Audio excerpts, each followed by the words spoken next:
They say that knowledge is power. What if I told you that there was a specific type of knowledge that could give you the ability to influence and persuade people? People who possess this kind of power rarely ever have it taken away from them. This knowledge is the psychology of persuasion. Robert Cialdini is one of the world's leading authorities on the psychology of persuasion.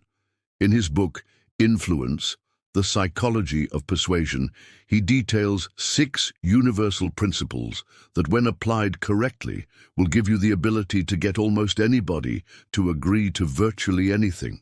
These 6 principles are reciprocity, scarcity, authority, commitment and consistency, consensus, and liking. Let's take a look at each of these in detail. The first principle of the psychology of persuasion is reciprocity.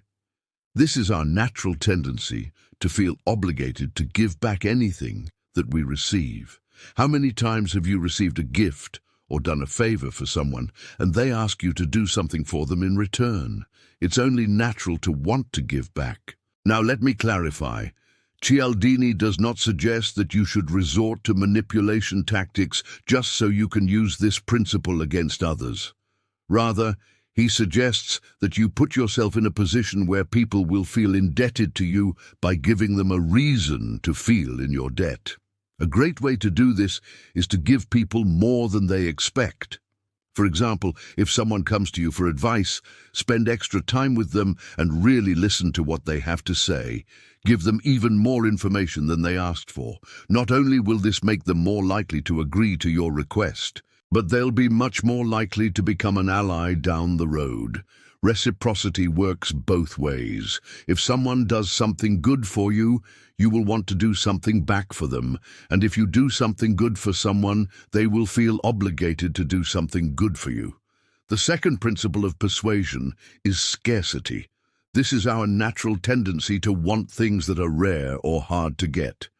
We tend to place a higher value on items with limited availability or those that we perceive as being in short supply. This is why limited edition items are so popular.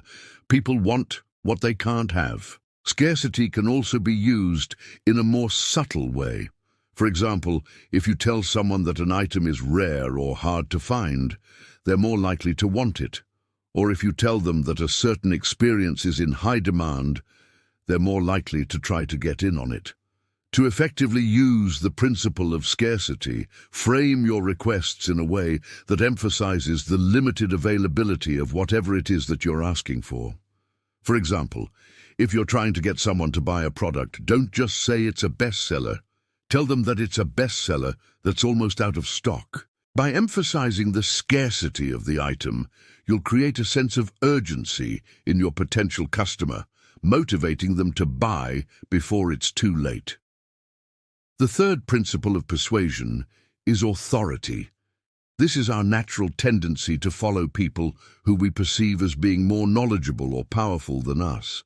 We tend to trust experts, and we're more likely to agree with their opinions. This is why people are more likely to buy a product if it's endorsed by a celebrity or an expert in their field. To use the authority principle effectively, position yourself as an expert in whatever it is that you're talking about. Share your knowledge with others and let them see how much you know. This doesn't mean that you need to be the smartest person in every room. Just be knowledgeable about the topic at hand and be willing to share what you know. Once people see that you know what you're talking about, they'll be more likely to listen to what you have to say and more likely to agree with your point of view. The fourth principle of persuasion is commitment and consistency. This is our natural tendency to stick with the decisions that we've already made. When we commit to something, we want to see it through. This is why people are more likely to follow through with plans. If they've had a chance to input into the plan, they're more likely to stick to their goals if they've written them down. And they're more likely to donate to charity if they've already given you some money. To use the commitment and consistency principle effectively, get people committed to small requests early on. This will create a sense of momentum and make them more likely to say yes to bigger requests later on. For example, If you're trying to get someone to buy a product, start by getting them to commit to something small, like signing up for a trial. Once they've committed to the small request, they'll be more likely to follow through with the larger request later on. The fifth principle of persuasion is consensus. This is our natural tendency to follow the crowd or do what other people are doing. We look to others for cues on how to behave because we assume that they have more information than we do. This is why people are more likely to buy a product if it's endorsed by their peers, or if they see that other people are buying it. To use the consensus principle effectively, highlight the popularity of whatever it is that you're promoting. Tell people how many other people are using your product or how many other people have agreed to your request. When people see that others have already agreed to your request, they'll be more likely to follow suit. The sixth and final principle of persuasion is liking. This is our natural tendency to say yes to people that we like. We're more likely to agree with people who we know, who we find attractive, or who we share common interests with. This is why people are more likely to buy products from salespeople who they like. To use the liking principle effectively, build relationships with people before you try to persuade them. Get to know them, find common ground, and build rapport. Once you've established a connection, they'll be more likely to agree with you, even if they don't fully understand your request. These are the 6 principles of persuasion. By understanding and applying these principles, you'll be able to become a master persuader. But remember, this power should not be used for evil. Rather, it should be used to make the world a better place. So use these principles wisely, my friends. Knowledge is power, and with great knowledge comes great responsibility. But wait, there's more. There are 3 more psychology books that you should read if you want to increase your influence over others. The first is Influence is Power by Dr. Robert Cialdini. In this book, Dr. Cialdini goes deeper into each of the 6 principles of persuasion, providing more examples and insights into how they work.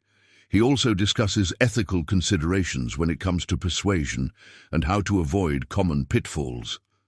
The second is The Art of Seduction by Robert Greene. In this book, Robert Greene takes a slightly different approach to persuasion, focusing more on seduction and how to influence people in a romantic context. However, the principles outlined in this book can be applied to other areas of your life as well. For example, the chapter on the courtier and the heretic provides insights on how to deal with people who are resistant to your advances. The final book is The Charismatic Leader by Dr. Jim Collins. In this book, Dr. Collins looks at the psychology of charisma and how it can be used to inspire and motivate others. He draws on research from various fields, including social psychology, leadership studies, and neuroscience, to provide a comprehensive overview of charisma and its effects on others. If you're interested in increasing your influence over others, I highly recommend reading all 3 of these books. You'll learn practical tips and strategies that you can use immediately to become a more persuasive and charismatic leader. Now that you know the science behind persuasion, it's time to put it into practice. Start by applying the 6 principles of persuasion to everyday situations. For example, when you're asking someone to do a favor, frame the request in a way that makes it easy for them to say yes. Use the authority principle when making decisions. Consult with experts and take their opinions into account before making a final choice. Build relationships with people before you try to persuade them. This will help you to establish common ground and make it easier to influence their decision-making process. As you become more comfortable with these techniques, you can start using them in more high-stakes situations. For example, if you're trying to negotiate a business deal, use the scarcity principle to create a sense of urgency in your potential customers. Or if you're running for political office, use the consensus principle to highlight the popularity of your platform. Remember, with great knowledge comes great responsibility. Use your newfound persuasion skills for good and never abuse your power. And that's all for now. Thank you for watching. If you enjoyed this video, please don't forget to subscribe and leave a comment below. Thanks again for watching, and we'll see you in the next one.